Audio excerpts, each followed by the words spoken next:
El conocido predicador Charles Spurgeon dijo alguna vez: ser ganador de almas es la cosa más feliz del mundo, pues con cada alma que traes a Cristo, pareciera que tienes otro poquito más del cielo aquí en la tierra. Continuando con nuestra serie de mensajes, mis hermanos, entendiendo nuestra actividad en el cuerpo, hoy seguiremos con la segunda parte de nuestro mensaje: ¿por qué debo compartir de Cristo con la iglesia? En nuestro mensaje anterior concluimos que es importante que nuestro evangelismo sea llevado a cabo por medio del testimonio corporativo de hermanos, o dicho de otra manera, por medio del evangelismo grupal. Decíamos también que Dios es más glorificado cuando la iglesia entiende su tarea y se organiza para asumir su responsabilidad en el mundo. Al hacer esto, exhibimos de manera muy clara la unidad que gozamos en Cristo como familia.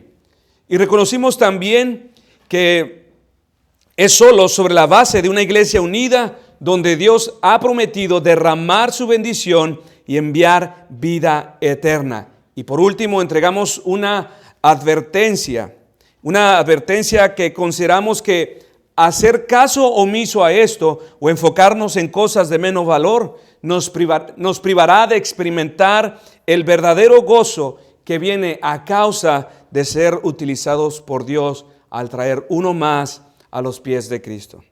La semana pasada dimos 3 razones por las cuales debemos compartir de Cristo con la iglesia.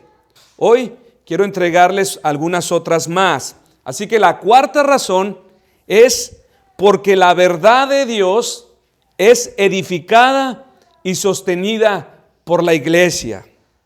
Porque la verdad de Dios es edificada y sostenida por la iglesia. Vaya conmigo, por favor, a 1 Timoteo 3:15. Aquí Pablo nos dice: para que si tardo sepas cómo debes conducirte en la casa de Dios, que es la iglesia del Dios viviente, columna y baluarte de la verdad. Pablo está hablando aquí metafóricamente a este joven Timoteo. Para la iglesia de Éfeso no era nada ajeno la impresionante maravilla del templo de la diosa Diana. Dicho templo, cuentan los historiadores, contaba con 120 espectaculares columnas de mármol. Todas estas adornadas con joyas preciosas y otras tantas cubiertas completamente de oro. La función de estas columnas, además de hermosear majestuosamente el templo, era sostener la inmensa estructura del techo que cubría el techo. Así que al llamar Pablo a la iglesia columna y baluarte de la verdad, no especialmente está diciendo que es hermosa, aunque lo es a los ojos de Dios, sino específicamente Pablo quiere decir a Timoteo que vea a la iglesia como lo que verdaderamente es: el cimiento y la gran columna sobre la cual la verdad se sostiene en este mundo.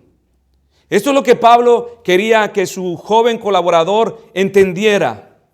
La iglesia es el gran cimiento, es la gran columna sobre la cual se sostiene la verdad.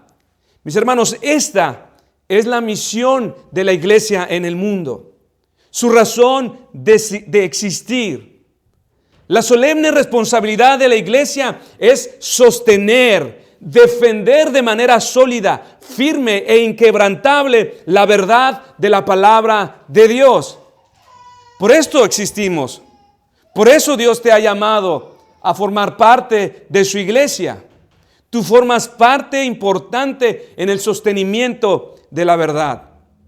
Primera de Pedro 3:15 dice a la iglesia: estad siempre preparados para presentar defensa con mansedumbre y reverencia ante todo aquel que os demande razón de la esperanza que hay en vosotros. No solamente llamados a sostener, sino también a defender. Fue Calvino quien dijo: un perro ladra cuando su amo es atacado. Yo sería un cobarde si es atacada la verdad de Dios y permanezco en silencio. La tentación común cuando nosotros vemos que la palabra de Dios es atacada es guardar silencio. Entonces, mis hermanos, la iglesia no inventa, no compone, no mejora la verdad. Su única función es sostenerla y protegerla. Por esta verdad nos referimos al Evangelio. ¿Y por qué debe ser sostenido, mis hermanos? ¿Por qué debe de ser protegido? Por la sencilla razón, mis hermanos, porque el Evangelio es el mensaje dado a los pecadores para su perdón y salvación. Razón suficiente por la cual la iglesia debe sostener, debe proteger, debe defender el Evangelio. Entonces, mis hermanos, este mensaje no solamente debe ser sostenido, protegido y defendido, sino también debe de ser proclamado. Al decir nuestro texto que es la iglesia del Dios viviente, columna y baluarte de la verdad, claramente nos está indicando que esta responsabilidad no es el trabajo de algunos o de alguno, sino que es el trabajo de todos aquellos que se consideran a sí mismos como parte de la iglesia. Si tú eres miembro de la iglesia local, tú tienes una responsabilidad y tienes un mandato de parte de Dios, el cual consiste en sostener, el cual consiste en proteger, defender y también de proclamar, o sea, evangelizar junto con otros cristianos. Este mensaje, mis hermanos, tiene consecuencias eternas. Esto que estamos hablando no es simplemente algo trivial y tan común. Es un mensaje de consecuencias eternas el que se nos está poniendo en nuestras manos. Ahora, mis hermanos, ninguna persona, por bien intencionada que esté, puede adjudicarse este derecho. Por este derecho me refiero a tomar el Evangelio para hacer las cosas que hemos mencionado. Nadie fuera de la iglesia puede tomar para sí este privilegio. Solo la iglesia. Hay personas que les gusta tomar el Evangelio, aun cuando no son creyentes, y están proclamándolo. Les encanta hablar de las verdades de Dios. Pero este es un derecho y privilegio de la iglesia. Ahora, quizás alguno se pregunte, ¿por qué dije? Si tú eres miembro de la iglesia local, tienes la responsabilidad de evangelizar junto con otros cristianos. ¿Por qué específicamente puntualizo si eres miembro de la iglesia? Quizás alguno se pregunte, ¿quiere decir que si no soy miembro de una iglesia local, no puedo evangelizar? Bueno, lo primero que debes de saber es que Dios es un Dios de orden.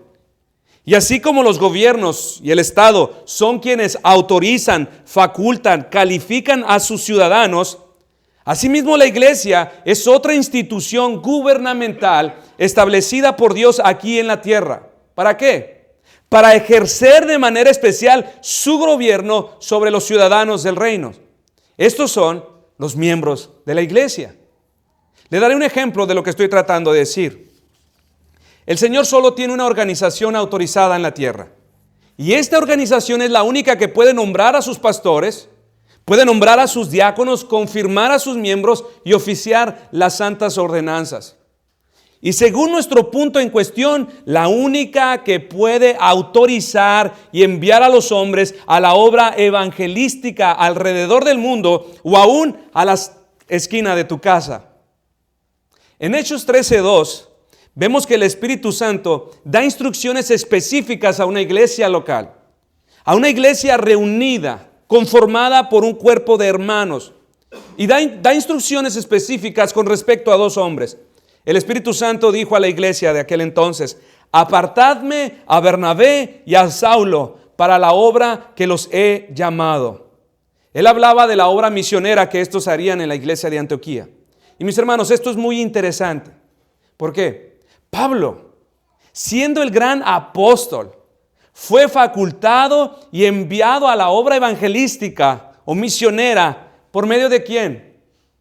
De una iglesia local. Pablo, a pesar de quién era y a pesar de su conocimiento, no tuvo el atrevimiento de decir: pero yo, ¿para qué necesito una iglesia local para compartir de Cristo? Yo sé que he creído en Jesucristo, sé que pertenezco a la iglesia universal de Cristo, y además la necesidad es tan grande como para esperar que esta iglesia me envíe. Pablo entendió, mis hermanos, que es la iglesia local a la que pertenecía, por pequeña o inexperta que fuera, quien tenía las credenciales oficiales, las llaves del reino de Dios para autorizarlo y enviarlo como misionero a donde fuese. Y más adelante nos dice en Hechos 14 que cuando Pablo regresó de este primer viaje misionero, él rindió un informe, rindió cuentas a esta iglesia. Hechos 14, 27. Y habiendo llegado y reunido a la iglesia, refirieron cuán grandes cosas había hecho Dios con ellos y cómo había abierto la puerta de la fe a los gentiles. Así, mis hermanos, nosotros como creyentes no somos columnas apartadas, sosteniendo cada quien su propia obra. No somos cristianos autónomos que andan por allí pretendiendo hacer la obra de evangelista de manera independiente. Cada ciudadano de los cielos está bajo el imperio de Cristo, está bajo la iglesia, y dicho imperio es administrado aquí en la tierra por los pastores, por la asamblea de creyentes reunidos en una iglesia local. Así que, mis hermanos, nadie fuera de la iglesia puede atribuirse este gran privilegio. No lo puedes tomar. Tú, como ciudadano mexicano, no te puedes adjudicar ningún derecho si las secretarías correspondientes no te autorizan para alguna función, ya sea de mercado, de lo que se te ocurra. Lo mismo es con esta institución gubernamental, instituida por Dios. ¿Quieres ministrar? ¿Quieres servir? ¿Quieres enseñar? ¿Discipular? ¿Aún evangelizar? No puedes hacerlo fuera de la orden de esta institución que Dios ha puesto. Hacerlo es un mero acto de rebelión. Hacerlo es hacer la obra del diablo. Ahora, mis hermanos, ¿cómo se ve esto en la práctica? ¿Cómo se ve en la práctica compartir juntos como iglesia? Esto, por supuesto, esto que acabo de decir, mis hermanos, no significa que cada vez que alguno de nosotros desee compartir de Cristo, debemos convocar una reunión para que entonces se me autorice. No, más bien significa que todos estamos juntos en esta obra. Todos nosotros como miembros vivimos bajo un consentimiento mutuo de coparticipar en todos nuestros deberes espirituales como parte de la iglesia. Somos interdependientes en todo lo que emprendemos y especialmente en aquellos asuntos espirituales. Nos necesitamos unos a otros. Así Dios nos diseñó. Por supuesto, mis hermanos, por supuesto que el orgullo te hará pensar: tú no necesitas de la iglesia. Tú no necesitas depender de la iglesia. Tú no necesitas formalizar nada. Tú también eres cristiano, tú también eres parte y eres suficiente. Esto es simplemente el orgullo y el susurro a nuestros oídos de algún enemigo que contradice claramente las Escrituras. Ahora, veámoslo cómo se ve esto, mis hermanos, de una manera muy sencilla. Algunos saben que sus familiares vendrán de visita a su casa. Esta es una persona que pertenece a la iglesia. Esta persona cuenta con el respaldo y derecho como miembro de la iglesia a la que pertenece. El hermano, ¿qué hará? Tiene el derecho de pedir a la iglesia: hermanos, oren por mí, oren para que el Señor me dé palabras cuando mi tío de Zacatecas venga a mi casa y yo pueda compartir el evangelio. Seguramente este tipo de hacer estas cosas bajo el orden bíblico, mis hermanos, gozará de la bendición de Dios.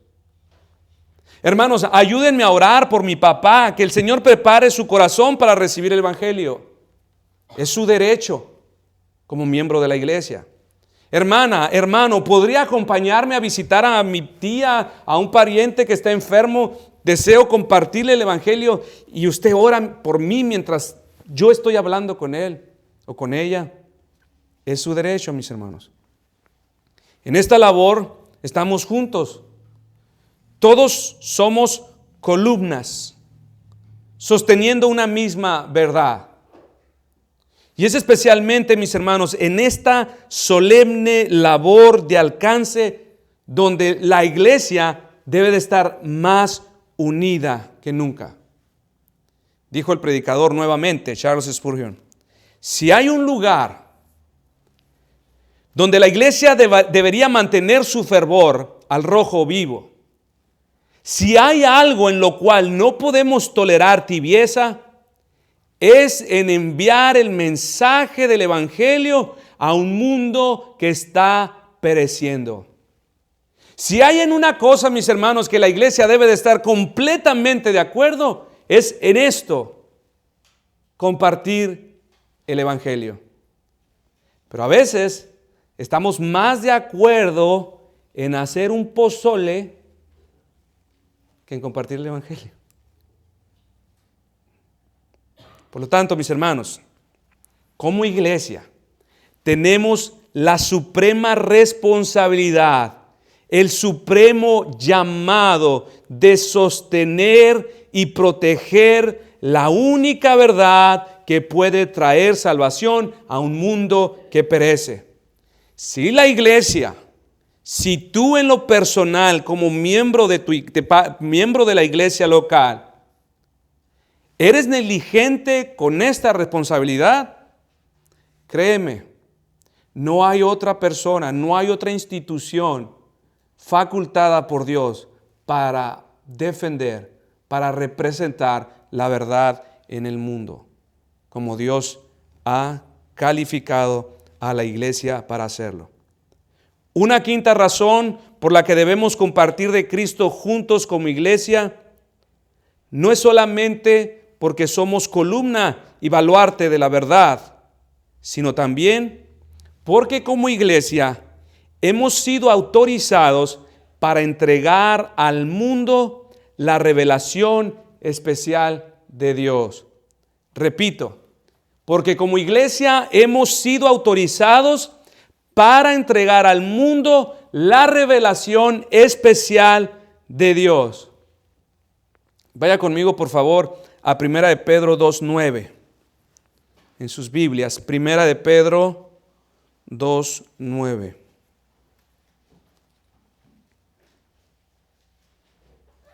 Nuestro pasaje dice: mas vosotros, refiriéndose a la iglesia, sois linaje escogido, real sacerdocio, nación santa, pueblo adquirido por Dios. ¿Para qué? Para que anunciéis las virtudes de aquel que os llamó de las tinieblas a su luz admirable. Ahora Pedro, al igual que Pablo, está haciendo una descripción gloriosa. Pablo nos llamó columnas y se refería a aquellas columnas adornadas con toda clase de joya preciosa. Ahora Pedro nos llama a todos y nos describe de una manera gloriosa. Él nos dice, nos llama linaje escogido, real sacerdocio, nación santa, pueblo adquirido por Dios. Mis hermanos, esta es una maravillosa descripción de la iglesia. Pero no debemos desviarnos del propósito por el cual Dios nos ha dotado con tan preciosa excelencia. Nuestro texto dice, para que anunciéis las virtudes de aquel que nos llamó de las tinieblas a su luz admirable. Como iglesia, somos llamados a sostener, somos llamados a proteger la verdad, a proclamar esta verdad, a compartir esta misma verdad. Y por esta verdad nos referimos al Evangelio. Pero ¿en qué consiste, mis hermanos, esta proclamación de la verdad? ¿En qué consiste? ¿Qué es lo que habremos de compartir? ¿Qué es lo que habremos de proclamar? Nos dice Pedro, consiste en anunciar las virtudes de aquel que nos llamó de las tinieblas a la luz. Quizás alguno, mis hermanos, en algún momento se haya preguntado, ¿pero por qué necesitamos anunciar las virtudes de Dios? ¿Por qué debemos proclamar los atributos de Dios? ¿Por qué es nuestra responsabilidad cuando un mundo hostil verdaderamente no desea escuchar? ¿Por qué tenemos que asumir una responsabilidad donde un mundo claramente se resiste a este mensaje? O quizás se pregunte, ¿por qué habremos de proclamar, anunciar las virtudes de aquel, cuando pasajes tales como el Salmo 19 nos dice que los cielos mismos ya lo están haciendo? Dice, los cielos cuentan la gloria de Dios, que una noche a otra declaran sabiduría, que su voz ha salido por toda la tierra y hasta el extremo del mundo sus palabras. ¿Por qué habríamos de hacerlo si los cielos lo están haciendo? Otro pasaje como Romanos dice, porque las cosas invisibles de Él, su eterno poder y deidad se hacen claramente visibles desde la creación del mundo, siendo entendidas por medio de las cosas hechas.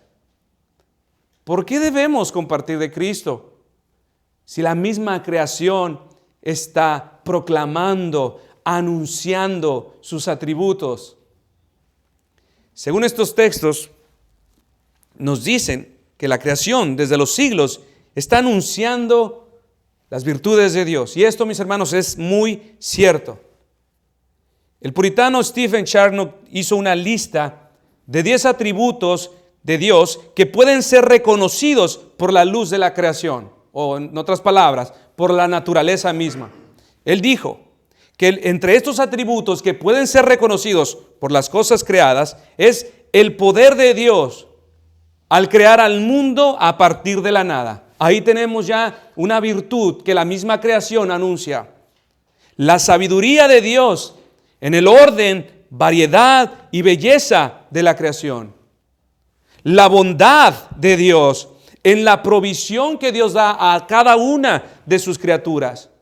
La inmutabilidad de Dios, pues si Él fuera mutable, no tendría la perfección para transmitirla al sol y a los cuerpos celestes en los que no ha habido cambio. Su eternidad, porque debió haber existido antes de todo lo que fue creado en el tiempo. La omnisciencia de Dios como creador debe conocer todo lo que ha hecho.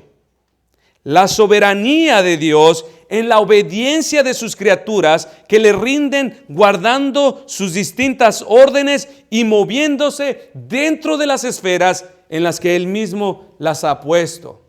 La espiritualidad de Dios, puesto que Dios no es visible y mientras más espiritual que sea, más puro es. La suficiencia de Dios, puesto que Él inició a todas las criaturas, de Él inició toda criatura su existencia. Nada de esto era necesario, pero Dios en su suficiencia les dio existencia. Y por último, su majestad, la cual es visible en la gloria de los cielos. Allí están, diríamos. Este puritano hizo una muy buena observación de las virtudes que la misma creación nos anuncia. ¿Por qué deberíamos nosotros como iglesia preocuparnos? Al final, este mismo hombre concluye que este conocimiento es un conocimiento que puede ser adquirido por el hombre pecador, por los sentidos del hombre natural, pero que de ninguna manera este conocimiento puede llevarlo a desear la salvación, no lo motivará a abandonar sus pecados, ni tampoco el conocer cada uno de estos atributos mencionados puede regenerar su corazón para salvación. Este conocimiento, mis hermanos, de los atributos de Dios después de la caída, solamente sirven para dejar al hombre sin excusa. Muchos profesan conocer a Dios, pero lo que solo tienen es una revelación natural de sus atributos. Es todo lo que tienen. Y este conocimiento no trae salvación. Para salvación, mis hermanos, se requiere más de un conocimiento natural. Para salvación se requiere más que observar la majestuosidad de las estrellas, la inmutabilidad de los cuerpos celestes. Más que esto, se requiere de una revelación especial. Y esa revelación especial se encuentra, mis hermanos, en el Evangelio, en las Escrituras. La creación, con todo su esplendor y maravilla, impresiona al hombre pecador. Pero mis hermanos, no puede hablarle de la gracia de Dios. La creación, con toda su gloria, no puede hablarnos de la encarnación del Hijo, de la sustitución de Cristo sobre la cruz. No puede hablarnos de la resurrección del Hijo, del perdón de pecados, de la justificación por medio de la fe. La creación, mis hermanos, en ninguna de sus perfecciones y excelencias jamás ha anunciado esta clase de revelación especial. Esto que acabo de citar, mis hermanos, es la revelación contenida en las Escrituras. En las Escrituras. Pero una Biblia aislada, abierta o quizás abierta en el Evangelio de Juan o en la carta a los Efesios, no puede hablarnos por sí misma. Para esto Dios también tuvo un plan, la iglesia. Uno de los propósitos, mis hermanos, por los cuales Dios creó la iglesia, es para que al tomar el Evangelio en sus manos, comunique al mundo aquellas virtudes especiales en Dios que traen salvación a quienes de corazón las confiesan. Esta es una gran responsabilidad, mis hermanos. ¿Cómo es que la iglesia, al anunciar el Evangelio, anuncia esas virtudes especiales de Dios que traen al hombre salvación? El mundo ya lo está haciendo. Los cielos están contando la gloria de Dios, pero no ha salvado a ninguno. Este conocimiento natural es percibido por los sentidos naturales del hombre caído. Pero a la iglesia, mis hermanos, repito, Dios ha puesto sobre sus manos el gran privilegio de poseer la revelación especial que puede anunciar las virtudes de aquel que tiene el poder de llamar de las tinieblas a la luz.